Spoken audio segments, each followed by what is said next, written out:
Hello friend, नमस्कार। मैं उम्मीद आप सभी का स्वागत करता हूं।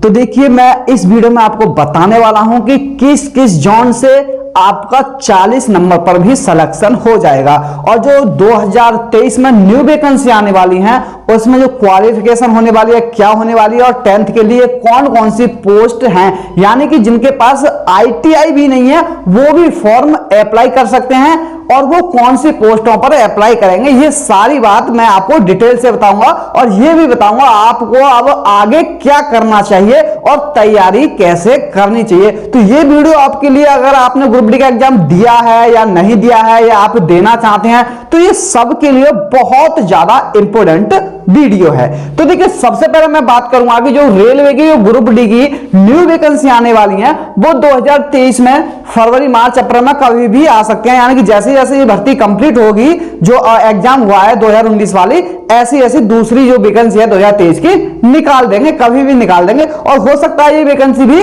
70,000 1 लाख के आसपास ही निकले, यानी कि अच्छी खासी वैकेंसी ही आपको मिलने वाली है। अब आपको करना क्या है, देखो उन्होंने पहले ही कह दिया है कि अगर आपकी जो न्यू वैकेंसी आएगी उसमें 10th प्लस ITI होना अनिवार्य है, लेकिन कुछ पोस्ट ऐसी भी होती हैं जहां आप 10th से भी भर सकते हैं। तो सबसे पहले मैं आपको बताऊंगा कि जिन्होंने 10th किया है, फिलहाल में 10th किया है, जिनकी एज 20, 22, 23 तक है, तो उनको क्या करना चाहिए। देखिए, अगर आपकी 19-20 साल की एज है और आपने 10th कर लिया है, तो मैं आपको बस एक सलाह दूंगा कि सबसे पहले आप 12th करें। क्या करें? 12th करें। अगर 12th कर लेते हैं तो BA करें या BSc करें, यानी कि आप ग्रेजुएशन तक आप पहुंच लें कैसे भी करके, यानी कि आप पढ़ाई में बहुत अच्छे भी नहीं है, एवरेज हैं, तब भी आप कोशिश करें। अगर आप ये डिग्रियां हासिल कर सकते हैं, 12th कर सकते हैं, BA BSc कर सकते हैं, तो ये जरूर करें अपने जीवन में आगे बढ़ने के लिए। और देखिए, जो 12th या BSc नहीं कर पाते हैं, तो जिनकी एज 22, 23, 24 साल, 25, 26 साल तक भी है, तो वो देखिए ITI कर लें। यानी कि ये नहीं करें कि वैकेंसी तो 2023 में आएंगे, हम अब से ITI करेंगे, तो हम 2 साल में तो ITI कंप्लीट होगी, तो फिर हम कैसे फॉर्म फिलअप कर सकते हैं। तो देखिए, जरूरी ये नहीं है कि आप इसी वैकेंसी में फॉर्म अप्लाई करें। देखिए, आपने अगर ITI कर रखा है तो आप ALP वगैरह बहुत सारी पोस्ट आती हैं और समय समय पर ये समझिए कि हर साल, 1 साल बाद, 2 साल बाद वैकेंसी आती रहेगी। और देखिए, आपने अगर आप 26 साल के हैं और आपने अभी से ITI किया तो 28 साल की एज में आप ITI कंप्लीट कर लोगे और हो सकता है अगले 1-2 साल में आपको वैकेंसी मिल जाए और उसमें आपका सिलेक्शन हो जाए। देखिए, ITI के साथ साथ जैसे ही आप ITI करेंगे तो आप तैयारी भी करते रहिए, धीरे धीरे जैसी वैकेंसी आए फॉर्म डालिए, सिलेक्शन लीजिए। तो ये सबसे बढ़िया सलाह है मेरी आपके लिए कि आप पहले कोशिश करें 12th करें, 12th के बाद में आप BA BSc करें। ये काम आप अपना करते रहें, यानी कि ये नहीं कि आपने 10th कर लिया, काम खत्म हो गया। क्योंकि देखिए, मैं चाहता हूं कि आप ग्रुप डी की वजह और अच्छी पोस्ट पे जाएं और अच्छी वैकेंसी पे जाएं, तो बहुत बढ़िया होगा। ऐसा नहीं है कि आप केवल आपने सोच लिया कि मुझे केवल ग्रुप डी में ही जाना है। देखिए, ये तो सबसे लास्ट पोस्ट है, जब कहीं नहीं हो रहा होता है तो ग्रुप डी भी आपके लिए अच्छी है। तो पहले अगर आप अच्छी पोस्ट के लिए एलिजिबल हो सकते हैं तो पहले वहां की तैयारी करना, छोटी तो आपको अपने आप मिल जाएंगी। तो पहले आपको ये काम करना है और आप ये काम नहीं कर सकते हैं, आपने 10th कर रखा है, तो आपको क्या करना है, ITI करनी है। ये नहीं सोचना है कि वैकेंसी 2023 में आएंगी और मेरी ITI कंप्लीट नहीं हो पाएगी। तो देखिए, 2023 में वैकेंसी आ जाएंगी तो भी तुम कैसे भी ITI कंप्लीट नहीं कर सकते हैं। इसलिए यही होगा कि आप नेक्स्ट प्लानिंग करके चला, ITI किसी भी कॉलेज से फॉर्म डाल सकते हैं, आप ITI करना स्टार्ट कर सकते हैं। तो ये तो आपको काम करना है ITI के लिए। अब देखिए, 2023 की जो वैकेंसी आएंगी उसमें आप किस किस पोस्ट के लिए फॉर्म डाल सकते हैं। देखिए, ग्रुप डी की जो पोस्ट होते हैं लगभग 28 पोस्ट होती हैं और 28 पोस्ट में 5 पोस्ट ऐसी होती हैं जो केवल 10th वाले डाल सकते हैं। देखिए, हेल्पर और मेडिकल ये जो पोस्ट होती हैं, ये यहां पर केवल 10th क्वालिफिकेशन होता है।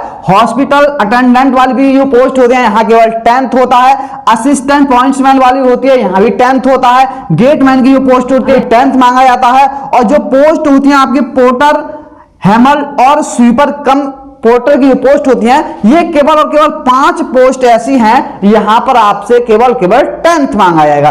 अब देखिए मैं एक और बात बता दूं, ये पोस्ट कैसी होते हैं। देखिए जो लड़के हाई स्कूल और आईटीआई कर लेते हैं वो इन सभी 28 पोस्ट के लिए फॉर्म अप्लाई कर सकते हैं, लेकिन जिनके पास आईटीआई नहीं है, केवल हाई स्कूल है, तो वो केवल इन 5 पोस्ट के लिए अप्लाई कर सकते हैं। अब देखिए 5 पोस्ट पर वैकेंसी कितनी आती है, तो देखिए अगर आपकी 1 लाख वैकेंसी आती है तो 1 लाख में से ये समझिए कि 10,000 पोस्ट ही, देखिए केवल 10,000 पोस्ट इन वैकेंसी के लिए होती है, यानी कि ये जो वैकेंसी होंगी केवल इनमें 10,000 ही पोस्ट होंगी और बाद बाकी जो 90,000 पोस्ट होंगी वो अदर के लिए होती हैं। तो देखिए आप जिन्होंने आईटीआई नहीं किया है घबराने की जरूरत नहीं है, अगर आपने अच्छी तैयारी की, बहुत अच्छी मेहनत कर ली, तो आप इनमें से भी एक पोस्ट ले सकते हैं। लेकिन यही नहीं आपको रहना है कि मुझे केवल इन पोस्ट पर ही जाना है, आपको आईटीआई के लिए अप्लाई कर देना है जिन्होंने हाई स्कूल कर रखा है। तो अगर जब आप आईटीआई अप्लाई कर देंगे और भविष्य में वैकेंसी आएंगी तो फिर वहां आप सभी पोस्ट के लिए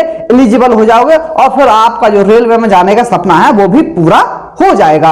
तो ये काम तो आपको करना है, लेकिन फॉर्म तो आप डाल ही सकते हैं, लेकिन ये काम आपको जरूर करना है जो मैंने आपको बताया है, ये आपके जीवन के लिए यानी कि आपके फ्यूचर के लिए बहुत ही अच्छा है। अब देखिए आपको इस वाली जो न्यू वैकेंसी है इसकी तैयारी कैसे करनी है। देखिए इसकी तैयारी आपको कैसे करनी है। न्यू वैकेंसी देखिए मई जून कभी भी आ सकते हैं, इन महीनों में आएगी, तो आपको एग्जाम के लिए ये समझिए कि 7-8 महीने का समय है। तो आपको पता है कि सिलेबस जो आता है इसमें मैथ आता है, रीजनिंग आता है, साइंस आता है और जीके यानी कि करंट अफेयर, ये सब मिला करके आते हैं, जीके और करंट अफेयर। तो ये 4 सब्जेक्ट होते हैं। आप अगर मैथ की तैयारी करते हैं, आप अगर रीजनिंग की तैयारी करते हैं, तो आप अगर रेलवे से अलग किसी भी और डिपार्टमेंट में जाना चाहते हैं तो वहां पर ये दोनों सब्जेक्ट बहुत काम आने वाले हैं। तो आपको मैं बस यही सलाह दूंगा, सबसे पहले आपको क्या करना है, आप अगर रेगुलर सभी सब्जेक्ट नहीं पढ़ना चाहते हैं तो देखिए आप डेली 1 घंटा जीके को दीजिए, यानी कि आप कोई भी जॉब लेना चाहते हैं तो जीके वहां अहम रोल निभाएगी। आप 1 घंटा डेली जीके को दीजिए, आप 1 घंटा कम से कम मैथ को दीजिए, ज्यादा नहीं दे सकते हैं तो 1 घंटा आप मैथ को दीजिए और 1 घंटा आप रीजनिंग को दीजिए। रीजनिंग को आप ऐसा भी हो सकता है कि हफ्ते में 2 दिन दें, यानी कि 1-1 घंटा 2 दिन, यानी कि हफ्ते में केवल 2 ही दिन, या तो सैटरडे संडे को रीजनिंग को आप दे सकते हैं, क्योंकि रीजनिंग इतना बड़ा टॉपिक नहीं है। और महीने में अगर आप यानी हफ्ते में 2 दिन दोगे, महीने में अगर आप 8 दिन भी रीजनिंग पढ़ते हैं तो ये समझिए कि 8 टॉपिक आपके कंप्लीट हो जाएंगे। तो रीजनिंग को आप ऐसे कर सकते हैं, मैथ को डेली 2 घंटे दे दीजिए, 1 घंटा जीके, आपको ज्यादा नहीं, आपको केवल 3 घंटा डेली रेगुलर पढ़ते रहना है, ताकि कोई भी वैकेंसी आती है आपके लायक तो आप वहां फॉर्म अप्लाई करना है। फिर आप ये नहीं कहेंगे वैकेंसी आ गई यार अभी तैयारी नहीं है, कैसे करूंगा कैसे नहीं, तो ये सारी चीजें आपको बाद में ना सोचनी पड़े। तो ये काम आपको करना है। तो न्यू वैकेंसी भी आएगी और देखिए जो इस बार की जो वैकेंसी आई है, यहां आपने फॉर्म डाला है, वहां की कट ऑफ के बारे में मैं आपको बता दूं। सबसे पहले मैं आपको रिजल्ट बता दूं, तो रिजल्ट आपका बहुत जल्द आने वाला है, यानी कि इस महीने के एंड के बाद में, यानी कि जो दिसंबर आएगा उसके फर्स्ट वीक तक आपका रिजल्ट अनाउंस कर दिया जाएगा और ये भर्ती बहुत ही जल्दी कंप्लीट कर ली जाएगी।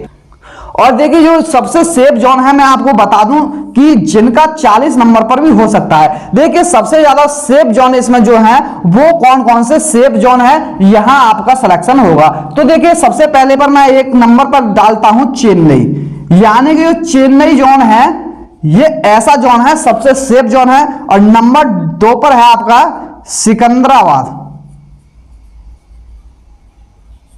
यानी कि सिकंदराबाद और चेन्नई 2 ऐसे जोन हैं, यहां से आपका अगर आप जनरल से हैं, अगर यूआर से हैं तो आपके 45 भी बन रहे हैं ना, तब भी आपके फुल चांस है यहां से सिलेक्शन लेने के। और आप अगर ओबीसी से या ईडब्ल्यूएस से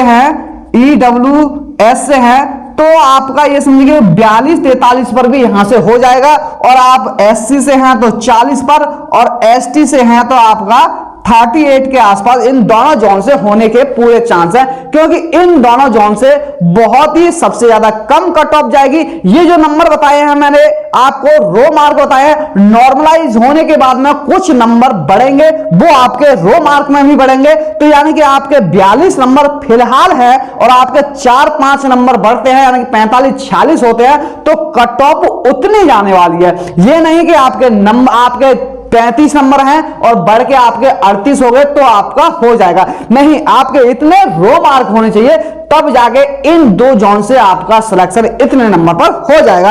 अब बात करेंगे इनके बाद में और कौन से दो जोन ऐसे हैं, वो बहुत ही सिंपल है, यानी कि थोड़ा 2-4 नंबर इनसे ज्यादा कट ऑफ जाने वाली है, तो वो है मुंबई, WR मुंबई और CR मुंबई, दोनों की कट ऑफ इनके बाद में, यानी कि ये अगर 45 जाती है तो उसकी कट ऑफ 49-50 के आसपास जाने वाली है। और सबसे हाईएस्ट जोन कौन सा पता है, जहां सबसे ज्यादा कट ऑफ जाने वाली है, वो है आपका नंबर 1 पर आप इलाहाबाद रख सकते हैं, नंबर 2 पर आप जयपुर रख सकते हैं। यहां की कट ऑफ सबसे हाई जाने वाली है और बाद बाकी इन सभी जोन की कट ऑफ नॉर्मल रहने वाली है। तो ये थी कट ऑफ की बात। और जो लड़के कह रहे थे कि हमारे 40 आ रहे हैं, अगर इन जोन से इतने नंबर आ रहे हैं तो आपका हो सकता है। अगर आप कहें मैं इलाहाबाद से मैंने फॉर्म डाला है और मेरे 45 नंबर बनने हैं या मेरे 50 भी बनने हैं, तब भी आपका वहां से सिलेक्शन नहीं होगा। तो जिनके कम नंबर बन रहे हैं वो नेक्स्ट वैकेंसी की तैयारी में लग जाएं और उसकी प्लानिंग तैयारी करें। जो गलती आपने इस वाली वैकेंसी में की है, आप वो गलती आगे नहीं दोहराओगे। तो इसीलिए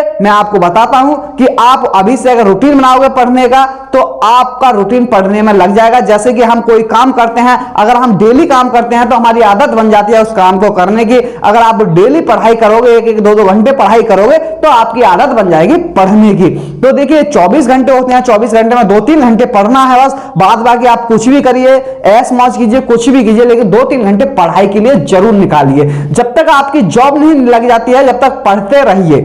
2-3 घंटे पढ़ाई को अलग से दे दीजिए, कोई दिक्कत नहीं है। आप फोन वगैरह पे आप 3-3, 4-4 घंटे टाइम ऐसे ही वेस्ट कर देते हैं, तो यही समझिए कि पढ़ाई से भी प्यार कीजिए, कि पढ़ाई भी आपका ये समझिए कि कोई ऐसा जरिया है कि हम इसके बिना नहीं रह सकते हैं। हमें डेली 2-3 घंटे पढ़ना ही है। अगर हम नहीं पढ़ाई करेंगे तो देखिए कि हमारा दिन सही नहीं जाएगा, हमें भूख प्यास नहीं लगेगी। इस तरह से महसूस कीजिए कि हाँ, हम पढ़ाई के बिना अधूरे हैं। तो आप पढ़ते रहिए, 2-3 घंटे रेगुलर पढ़ेंगे, तभी आप जीवन में कामयाब हो सकते हैं। तो देखिए इस वीडियो में मैंने आपके डाउट क्लियर कर दिए हैं कि आपको अब तैयारी कैसे करनी चाहिए, आपको क्या करना चाहिए, अब आगे 10th है तो क्या करना चाहिए, और जो सेफ जोन है इस बार के वो कौन कौन से हैं। तो इस वीडियो में बस इतना ही। अगर वीडियो आपको अच्छा लगा हो तो वीडियो को लाइक शेयर जरूर करें, और जो मेरे चैनल पर नए जुड़े हैं चैनल को सब्सक्राइब जरूर करना, क्योंकि ऐसी ही वीडियो आपको मेरे चैनल पर मिलती रहती हैं। तो थैंक यू, धन्यवाद, जय हिंद, जय भारत।